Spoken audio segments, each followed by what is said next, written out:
Chef Antoine Dubois was a god in the culinary world. His 3 Michelin star restaurant in Paris was a temple of gastronomy, and his YouTube channel, The Geometry of Pastry, had 5 million subscribers. He was a man who believed in precision, in thermal circulators, in liquid nitrogen, in pastry that looked more like architecture than food. But lately Antoine was annoyed. His comments were being flooded by Filipinos after he posted a video on the world's most overrated desserts. A food blogger named Miguel challenged him directly. "Chef, your dark chocolate sphere has 20 steps. A single Bibingka from my Lola has 3 ingredients, but 1,000 times more soul. Come try it before you judge." Antoine scoffed. He responded on his channel, holding a piece of store-bought sapin he'd found in a local Asian market. "This," he said with a clinical laugh, "it is a crude, heavy, primitive brick of sugar. It is not pastry. It is survival food at best." The video clip went viral. The Filipino internet was outraged. Miguel replied, "You're eating the imitation. Come to Pampanga, I dare you. Let's see if your palate is as refined as you claim." Antoine saw the engagement numbers. This was a perfect opportunity. He would fly to the Philippines, film himself tasting this masterpiece, and politely explain to his millions of followers why it was technically flawed. It would be a masterclass in culinary science over rustic tradition. 2 weeks later, Antoine and his small high-definition camera crew were driving down a dirt road in Pampanga. Miguel met him at a small roadside stall. There was no gleaming kitchen, just a tiny hut with banana leaves stacked in the corner. An elderly woman, Aling Nena, sat on a low stool fanning hot coals.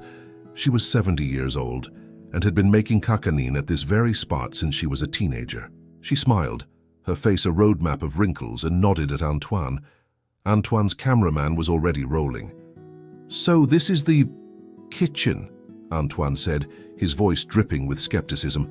"Let us see this legendary Bibingka." He was ready for his monologue about gelatinized starches and the lack of complex flavor profiles. Aling Nena didn't speak English, but she understood his energy. She simply smiled and continued her work. She took a small cracked clay pot lined with a wilted banana leaf. She poured in a smooth white batter, galapong, added a slice of salted egg and a piece of cheese. Then she did something Antoine had only read about in history books. She placed the pot directly on a tray of hot coals and then covered it with another tray of burning coals, creating a perfect 360-degree clay oven. Antoine watched, fascinated despite himself. There was no thermometer, no timer, just Aling Nena, the coals, and an instinct born of 50 years. After a few minutes, she used a stick to lift the lid. The aroma that hit Antoine was shocking, smoky, sweet, toasty, and savory all at once. The bibingka was perfectly risen, charred on top from the coals and bubbling. She brushed it with butter, sprinkled it with fresh grated coconut, and handed it to him on a small piece of banana leaf. Antoine looked at his camera, his "I'm about to teach you something" expression firmly in place. "So, here we have it," he said. "A rustic rice cake." He took a bite, and the world stopped. His eyes widened, his entire posture changed. He was expecting a dense, gummy brick. But the texture was impossible. It was light, fluffy, and moist, yet also slightly chewy and gelatinous in the most wonderful way. The top was smoky and crisp. The bottom was imbued with the subtle, tea-like fragrance of the banana leaf. And the flavor. It wasn't just sweet. The sharp saltiness of the egg and the savory cheese cut through the rich coconut milk sweetness, creating a perfect, sophisticated balance. Antoine forgot his camera. He forgot his followers. He just chewed.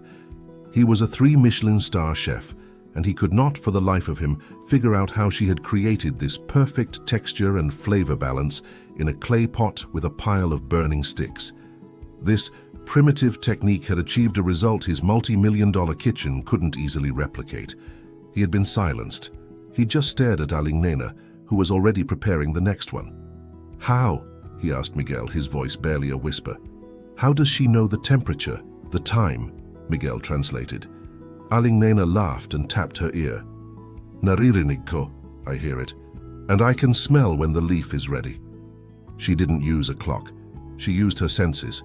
Her hands, her nose, her ears, they were the instruments. Antoine felt a flush of shame. He'd come here with such arrogance. He realized his precision was a crutch.